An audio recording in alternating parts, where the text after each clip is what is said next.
नमस्कार। दिन के 2 बज चुके हैं और वक्त हो चला है खबर दोपहर का। मैं हूं शुभ मिश्रा आपके साथ। चलिए करते हैं बुलेटिन की शुरुआत। और सबसे पहली खबर आपको सावधान करने वाली और सचेत कर देने वाली बता दे।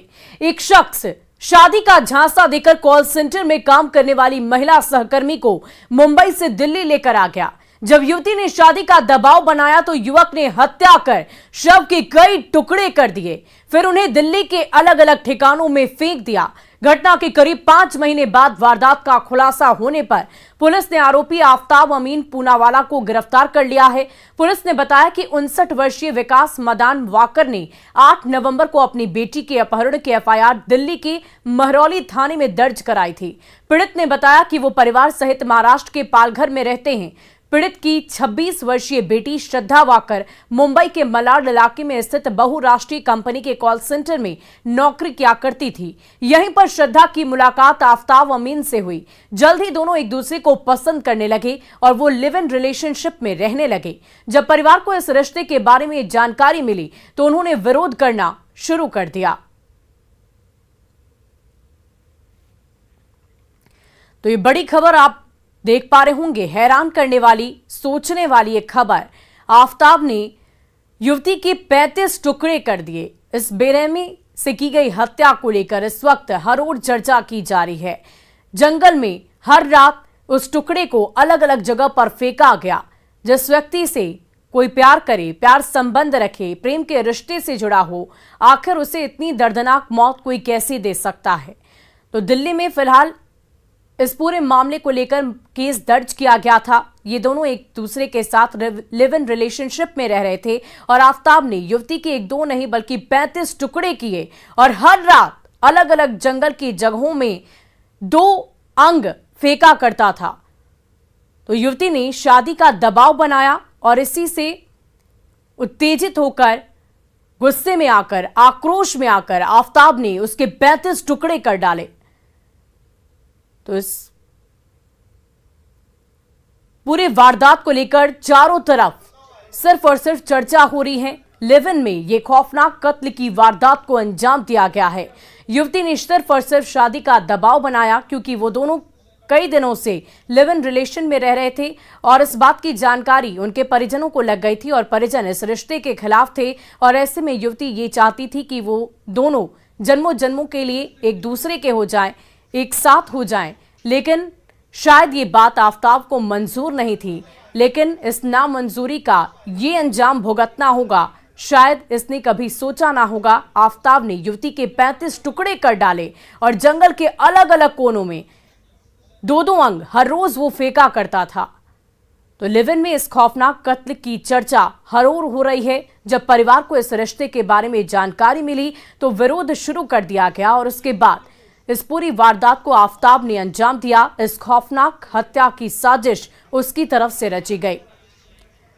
और इस पूरी खबर की अधिक जानकारी के साथ हमारे संवाददाता शंकर आनंद दिल्ली से हमारे साथ लाइव जुड़ चुके हैं। शंकर, क्या कुछ जानकारी है इस खौफनाक कत्ल को लेकर? फिलहाल इस पूरे मामले का खुलासा कैसे हुआ?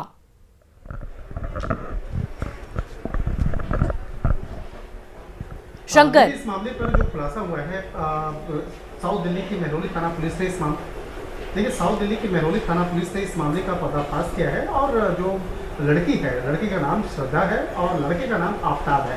आफताब और श्रद्धा पिछले काफ़ी समय से लिव इन में रह रहे थे और ये दोनों महाराष्ट्र में रहते थे। लेकिन महाराष्ट्र में रहने के दौरान जब इसके परिजन किया गया तो दोनों भाग करके दिल्ली आए और दिल्ली में आने के बाद महरौली इस इलाके में रह रहे थे।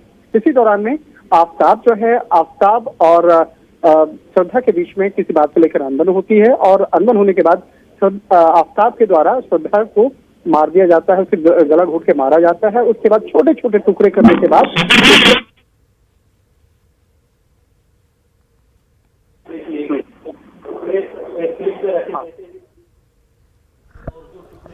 हमारे संवाददाता की आवाज हम तक नहीं पहुंच पा रही है, लेकिन ये जो खबर है इसको लेकर चारों तरफ चर्चा इसलिए हो रही है क्योंकि जो व्यक्ति प्रेम संबंध में हो उससे इस बात की कल्पना कतई नहीं की जा सकती कि वो अपनी प्रेमिका के 35 टुकड़े कर देगा। और एक बार फिर से हमारे संवाददाता शंकर आनंद हमारे साथ जुड़ चुके। शंकर, क्या आपको जानकारी है इस पूरे मामले को लेकर? आप जानकारी दे रहे थे कि कैसे इस पूरी वारदात को अंजाम दिया गया। पता चला है कि इस दौरान बिल्कुल सामान्य भोजन जो है वो आपका देखिए, इस वक्त हम आपको दिखाना चाहेंगे, ये फ्रीज है, ये फ्रीज है। इसी फ्रीज में श्रद्धा के तकरीबन 35 टुकड़े कर करके, छोटे छोटे टुकड़े करने के बाद इस फ्रीज में डाल दिया गया था। देखिए, नया फ्रीज है और इसको आफ्ताब ने खरीदा था और आफ्ताब के द्वारा श्रद्धा की हत्या करने के बाद इसी फ्रीज में उसके छोटे टुकड़े करने के बाद उसको यहाँ पर रखा गया था। और कहा जा सकता है कि छोटे छोटे टुकड़े करने का जो लक्ष्य रखा गया था कि उसके टुकड़े करने के बाद इस फ्रीज में रख दिया जाएगा, उसके बाद उसके छोटे छोटे पार्ट्स में अलग अलग पॉलिथीन में डाल करके उसे जंगल वाले जो इलाके हैं, जो साउथ दिल्ली में मेहरौली के इलाके में जो जंगल है, उस इलाके में बाकायदा उसको फेंका जाता था। तो ये जो काम है पिछले काफी दिनों से उसको अंजाम दे रहा था और अंजाम देने के बाद ये दोनों लेकिन मुंबई में रहा करते थे, मुंबई में ये लिव इन रिलेशनशिप में थे और वहीं पर ये दोनों साथ भी आए थे। तो ये दिल्ली तक का सफर कैसे तय हुआ? दिल्ली के जंगलों में श्रद्धा के टुकड़े कैसे पाए गए?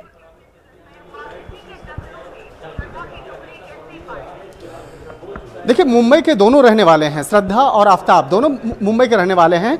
लेकिन जब दोनों का जो रिश्ता है उस रिश्ते को उसके परिजनों के द्वारा स्वीकार नहीं किया गया, तो उसके बाद वो दोनों वहाँ से महाराष्ट्र छोड़ करके, मुंबई छोड़ करके वो दिल्ली आ जाते हैं। और दिल्ली में आने के बाद जो साउथ दिल्ली का जो इलाका है, यहाँ पर आकर के वो दोनों रह रहे थे और यहाँ पर रहने के दौरान ही वो दोनों लिव इन में रहते थे यहाँ पर। और उसके बाद इसी बीच में किसी बात को लेकर अनबन हुई। जहाँ तक हमारे पुलिस के सूत्र बताते हैं कि शादी को लेकर श्रद्धा के द्वारा दबाव बनाया जा रहा था। उसके बाद उसी वजह से आफ्ताब के द्वारा उसकी हत्या कर दी जाती है, गला दबा के हत्या की जाती है। उसके बाद हत्या करने के बाद कहा जा सकता है कि उसके 35 छोटे छोटे टुकड़े किए जाते हैं और उसके बाद इसी फ्रीज में रखा जाता है। फ्रीज में रखने के बाद उसके हर रोजाना 17 से 18 दिन तक लगातार उसके छोटे छोटे टुकड़े अलग अलग जगहों पे फेंका जाता है। जो मेहरौली इलाके की अगर बात करें तो ये जंगल वाला और पहाड़ वाला इलाका भी है इस इलाके में। तो छोटे छोटे टुकड़े करके उस इलाके में फेंका जाता था जिससे कि कोई उसे पकड़ ना सके। लेकिन इस मामले की जानकारी मेहरौली थाना पुलिस को मिली और उसके बाद मेहरौली थाना पुलिस ने इस मामले पर कार्रवाई करते हुए आरोपी आफ्ताब को गिरफ्तार कर लिया है। गिरफ्तार करने के बाद अब इस मामले में आगे की तफ्तीश की जा रही है, आगे इस मामले में पूछताछ की जा रही है और कहा जा सकता है कि इस मामले में कुछ और भी खुलासे हो सकते हैं। कहीं न कहीं एक कहा जा सकता है एक बहसी अपन में जिस तरह से बकायदा कहा जा सकता है बहुत ही बुरे तरीके से श्रद्धा की हत्या की जाती है और कहीं न कहीं एक लड़की जो उसके प्यार में पागल थी, आफ्ताब के प्यार में पागल थी और कहा जा सकता है उस पर विश्वास करती थी, लेकिन जिस तरह से उसके विश्वास का कत्ल किया जाता है और उसके बाद आफ्ताब के द्वारा एक कहा जा सकता है कि बेरहमी से श्रद्धा की हत्या की जाती है। हालांकि इन दोनों की अगर बात करें तो दोनों की बहुत ज़्यादा उम्र नहीं है, लेकिन जिस तरह से इस मामले पर बाकायदा एक कहा जा सकता है कि हत्या करने के बाद आफ्ताब अलग अलग इलाके में जाके छुप रहा था। इस पूरे मामले को आखिर परिजनों के द्वारा कब इस पूरे मामले पर एफआईआर दर्ज कराई गई थी? क्योंकि पहले से इस बात की चर्चा हो रही थी कि श्रद्धा गायब है, एफआईआर दर्ज कराई गई, उसके बाद कब इस मामले का खुलासा हुआ, कितना वक्त बीत चुका था?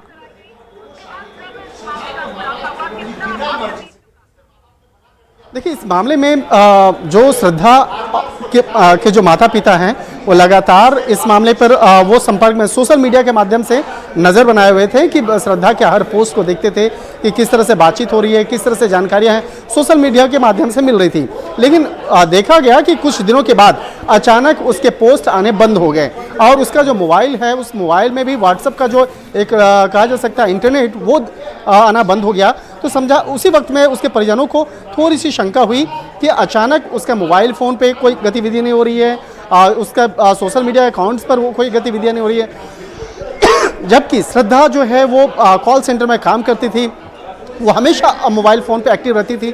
लेकिन जब वो एक्टिव नहीं हुई तो उसके परिजनों को शक हुआ और उसके परिजन दिल्ली पहुंचे। दिल्ली पहुंचने के बाद जब इस मामले की पड़ताल किए तो उनका कोई भी श्रद्धा से संबंधित कोई भी जानकारी नहीं मिली। उसके बाद इस मामले की जानकारी पुलिस को दी गई और उसके बाद पुलिसकर्मियों ने इस मामले पर कार्रवाई करते हुए आफ्ताब को गिरफ्तार कर लिया और गिरफ्तार करने के बाद अब आगे इस मामले की तफ्तीश की जा रही है और ये जानने का प्रयास किया जा रहा है कि किस तरह से इस मामले पर आगे की कार्रवाई की जाएगी। हालांकि देखिए, इस वक्त में पुलिस के द्वारा औपचारिक तौर पे इस मामले की जानकारी भी दी जा रही है, तमाम जानकारियों को साझा किया जा रहा है और कहा जा सकता है कि जिस तरह से एक इस हत्याकांड को अंजाम दिया गया है, इस मामले पर आगे तफ्तीश की जा रही है और इस मामले पर जो आफ्ताब है, आफ्ताब का जो बयान है वो अब दर्ज हो रहा है और थोड़ी देर के बाद इस मामले में कुछ और भी खुलासे देखने को मिल सकते हैं, जिसमें कि शंकर, पुलिस के आप द्वारा इस पूरी बताया खबर पर जाएगा लगातार कि नजर आखिर बनाए रखें। हम आपसे फिर जुड़ेंगे। बहुत बहुत शुक्रिया तमाम जानकारी के लिए। और रोहतास की डेयरी को केंद्र की तरफ से आज एक बड़ी सौगात मिलने जा रही है। केंद्रीय मंत्री नितिन गडकरी ने आज डेयरी में पुल का शिलान्यास किया और इस पुल बनने से बिहार से झारखंड की दूरी कम हो जाएगी। करीब 200 किलोमीटर की सड़क सिमटकर महज 2 किलोमीटर ही रह जाएगी। दरअसल इस पुल के निर्माण की मांग काफी समय से चली आ रही है। इस शिलान्यास कार्यक्रम में डिप्टी सीएम तेजस्वी यादव खुद मौजूद हैं। 92 किलोमीटर 6 लेन 40,000 करोड़, गोरखपुर से सिलगुड़ी ग्रीनफील्ड एक्सप्रेसवे 25,000 करोड़ जो 520 किलोमीटर 6 लेन है, वाराणसी से Calcutta 30,000 crore 612 kilometre 6 lane, Patna Ara Sasaram greenfield expressway 4,000 crore 118 kilometre, Patna से Bettiah greenfield expressway 6,500 crore 165 kilometre, Bakarpur से Dumaria greenfield expressway 2,200 crore 92 kilometre, greenfield Patna ring road 11,000 crore जो 100 किलोमीटर का 6 लेन रोड है, मुंगेर से मिर्जा चौकी ग्रीनफील्ड एक्सप्रेसवे 8,000 करोड़ ये 125 किलोमीटर है, अमस से दरभंगा ग्रीनफील्ड एक्सप्रेसवे 8,000 करोड़ ये 198 किलोमीटर है, और पटना आरा बक्सर ग्रीनफील्ड एक्सप्रेसवे ये 9,000 करोड़ 181 किलोमीटर है, वाराणसी से औरंगाबाद चोरदहा इकोनॉमिक कॉरिडोर 5,000 करोड़ ये 262 किलोमीटर 6 लेन है, और बख्तियारपुर पटना से ओरमांझी रांची इकोनॉमिक कॉरिडोर 8,000 करोड़ ये 280 किलोमीटर है, और उमागांव से सहरसा ब्राउन फील्ड कॉरिडोर है 3,500 करोड़ 141 किलोमीटर। ये 13 हाईवे में बिहार में बना रहा हूं जिसकी कीमत 1,10,000 करोड़ रुपए है। पर आप चिंता मत करिए, मैं भले करोड़ों में बात करता हूं पर हिंदुस्तान का कोई भी पत्रकार मुझे ये सवाल पूछ नहीं सकता। मैं जो बोलूंगा वो करके दूंगा और जो करूंगा वही बोलूंगा। तो ये पत्रकार भाई मेरा भाषण रिकॉर्ड कर लेना ठीक से, अगर नहीं हुआ तो ब्रेकिंग न्यूज लगा देना। 2024 समाप्त होने के पहले ये बिहार में सब रोड बन जाएंगे और बिहार का रोड हाईवे नेटवर्क अमेरिका के बराबर होगा, ये वचन मैं आपको देता हूं। जैसे अभी तेजस्वी जी ने कहा कि मेरे पास ये पूरे रोड के डिटेल से ये कहां से जाने वाले हैं, मैं अभी ऐसा करूंगा कि वेबसाइट पर ये पूरा डाल दूंगा ताकि हमारे सभी पत्रकार भाइयों को ये मिले। मैं और एक बात आपको कहूंगा विशेष रूप से तेजस्वी जी को कि बिहार में जलमार्ग बहुत अच्छा है, और जब मैं मंत्री था तब मेरा सपना था कि मैं पटना में हवाई जहाज को पानी पे उतारूं। जैसे हवाई जहाज एयर स्ट्रिप पे उतरता है और पानी पे उतरता है उसको MPBS सी प्लेन कहते हैं। मैं खुद मुंबई के समुद्र में उतरा हूं, फिर हमने सरदार सरोवर को सर्विस चालू कर दी। अब स्पाइस जेट ने 100 विमानें खरीदी की है, मैंने नियम बना दिए हैं। अब इसके बाद मैं गुवाहाटी में ब्रह्मपुत्रा में पानी पे जल्दी उतरने के लिए जाने वाला हूं विमान में बैठकर। मेरा आपसे अनुरोध है कि ये जो फ्लाइंग MPBS सी प्लेन है, वाटर प्लेन है, इसकी शुरुआत बिहार में करा दो ताकि अगले बार मैं आऊँगा झारखंड में तो इसी नदी के पानी में उतर जाऊंगा, यही डायरेक्ट पहुंच जाऊंगा। और देखिए, इस पुल के बनने से आसपास के लोगों को काफी फायदा होगा। बिहार झारखंड के लोग अक्सर मिल सकेंगे और लड़कियों की शादी में हो रही दिक्कत भी अब कम हो जाएगी। हम लोग के बहुत फायदा हो रहा है। जैसे मैं मान लीजिए हम लोग अगर जाते भी हैं तो ज़्यादा पैसा, और गरीब आदमी के लिए तो और ज़्यादा फायदा है। हाँ, तो बहुत मेरे लिए, हम लोग पूरे परिवार के लिए बहुत अच्छा है। हम लोग पूरे चाहते हैं कि कब से पुल बनेगा। आज हम लोग को बहुत खुशी हो रहा है पुल बनने की योजना में। वहीं केंद्रीय मंत्री गिरिराज सिंह ने मस्जिद के कारण NH के निर्माण में आ रही बाधा को लेकर गंभीर सवाल खड़े किए हैं। उन्होंने सवाल किया कि अगर विकास कार्यों के लिए मंदिर को तोड़ा जा सकता है या फिर स्थानांतरित किया जा सकता है तो मस्जिद और मज़ारों को क्यों नहीं। उन्होंने कहा कि अगर 6 माह के भीतर NH के रास्ते में पड़ने वाली मस्जिद को हटाया नहीं गया तो बीजेपी आंदोलन करेगी। आज देखिए बेगूसराय में 4 लेन टैंकर पड़ा रहता। एक तो कोई डीएम आए थे, उन्होंने सर्विस लेन को ही बाधित कर दिया। ये भी मैं भूल रहा हूँ। मैं ये कह रहा हूँ कि अगर जिला प्रशासन ने NHI को खाली करा के उस कब्रिस्तान को, क्योंकि मंदिरें खाली कराया जा सकता है, हटाया जा सकता है, NHI के लिए हटाना भी चाहिए। क्या कब्रिस्तान एक कलेक्टर ने किया था, उसके कारण हुआ था। आज अगर नहीं प्रशासन उसको खाली कराया, सर्विस लेन नहीं बना, आने वाले दिन में कोई करे या ना करे, गिरिराज, हम 6 महीने का समय राज्य सरकार जिला प्रशासन को दे रहा हूं। आज मैं कलेक्टर से ये बात करने वाला हूं। अगर नहीं होगा तो मैं उसके लिए आंदोलन करूंगा। और देखिए, कुर्नी उपचुनाव से पहले आरजेडी को एक बड़ा झटका लगा है। आरजेडी के सक्रिय कार्यकर्ता शेखर सहनी ने पार्टी की सदस्यता से इस्तीफा दे दिया है। शेखर सहनी ने आरोप लगाया कि हर बार उन्हें आश्वासन दिया गया, लेकिन किसी और को टिकट दे दिया गया। वे पार्टी के इस व्यवहार से काफी नाराज हैं। तो ये बड़ी खबर आरजेडी से संबंधित आपको बता रहे हैं। शेखर सहनी ने पार्टी से इस्तीफा दे दिया। वो नाराज इस बात से हैं कि बार बार टिकट देने का आश्वासन उन्हें दिया गया, लेकिन आश्वासन देने के बावजूद पार्टी के इस व्यवहार के प्रति वो अपनी नाराजगी व्यक्त कर रहे हैं। आरजेडी के लोग झंडा लगाना नहीं पसंद करते थे। उस समय भी हमने पार्टी को मजबूत करने का और अति पिछड़ा और मलाह को जोड़ने का काम किया। 1993 से लेकर आज तक में हमने पार्टी में ईमानदारी पूर्वक कार्य किया। इसके बाद बार बार हमको राष्ट्रीय अध्यक्ष द्वारा आश्वासन मिलता रहा कि इस बार तुमको लड़ाएंगे, अगले बार लड़ाएंगे, फिर अगले बार लड़ाएंगे। बराबर मेरे साथ छलावा किया जाता रहा। हमने फिर भी अपना पार्टी का, लेकिन इस बार जो आरजेडी ने किया है मेरे साथ, मेरे समाज के साथ, अति पिछड़ों के साथ, वह बहुत बड़ा कुठाराघात है मेरे समाज के लिए, अति पिछड़ा के लिए। इसलिए मैं प्राथमिक सदस्यता और आरजेडी से इस्तीफा दे रहा हूं। और मुंबई एयरपोर्ट पर कस्टम डिपार्टमेंट की टीम ने 7 तस्करों को गिरफ्तार कर लिया है, जिनके पास से करीब 61 किलो सोना बरामद किया गया है। तस्करों में 2 महिलाएं भी शामिल हैं। जब्त किए गए सोने की कीमत 32 करोड़ रुपए बताई जा रही। इन सभी तस्करों को गिरफ्तार कर कोर्ट में पेश किया गया, जहां से इन्हें 14 दिन की न्यायिक हिरासत में भेज दिया गया है।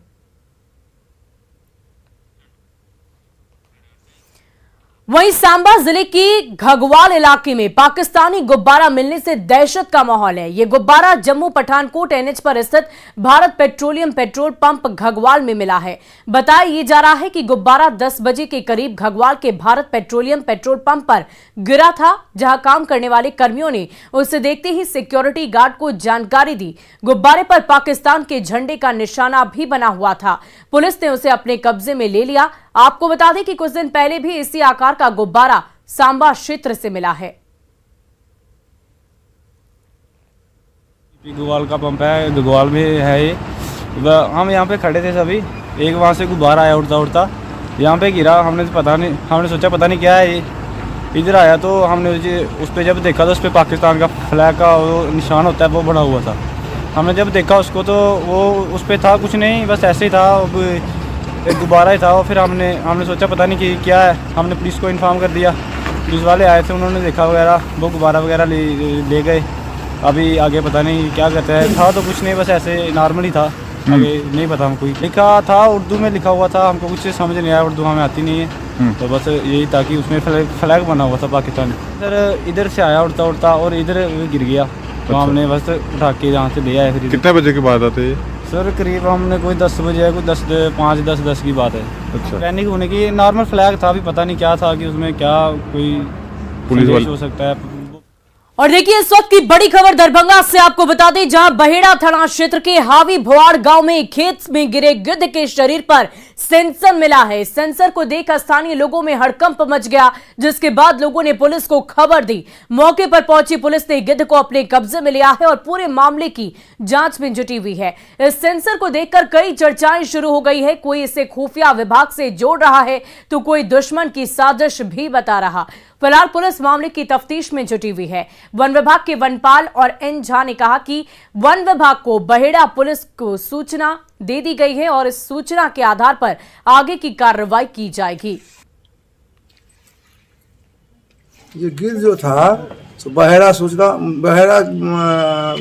अध्यक्ष थाना अध्यक्ष से हमको पता चला कि एक ठो गिद्ध हावी भुआर चौर में आया हुआ है।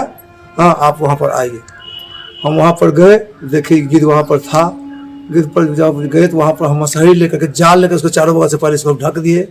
उसके बाद इसको उठा के लाए अपने नर्सरी में देखा, उसके पीठ पर पड़ा, उसको देखा एक ठो चिप जैसे लगा हुआ है कुछ, और उसके पैर में एक ठो झुनझुना लगा हुआ है। और देखिए, पूर्णिया में अतिक्रमण पर बुलडोजर चला है। डीएम के निर्देश पर बड़ी संख्या में पुलिस बल सड़क किनारे अतिक्रमण को खाली कराया है। जिला प्रशासन गिरजा चौक से बस स्टैंड होते हुए मरंगा तक सड़क के किनारे से अतिक्रमण हटाया गया। डीएम का कहना है कि जिले के सौंदर्यीकरण के लिए सड़क का साफ रहना बहुत जरूरी है। अतिक्रमण हटने से जाम से भी मुक्ति मिलेगी।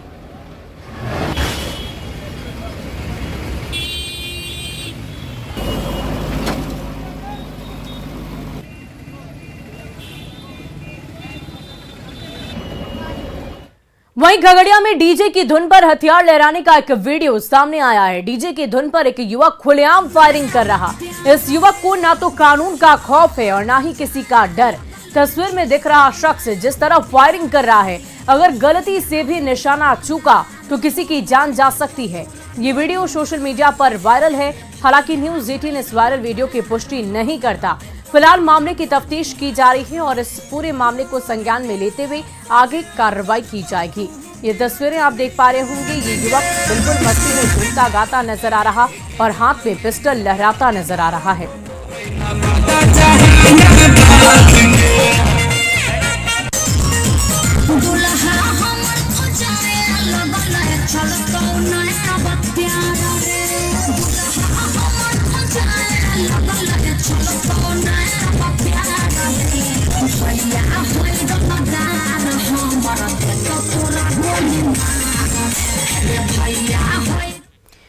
और फिलहाल इस बुलेटिन में अभी के लिए बस इतना ही, लेकिन न्यूज़ 18 बिहार झारखंड पर खबरों का सिलसिला लगातार जारी है।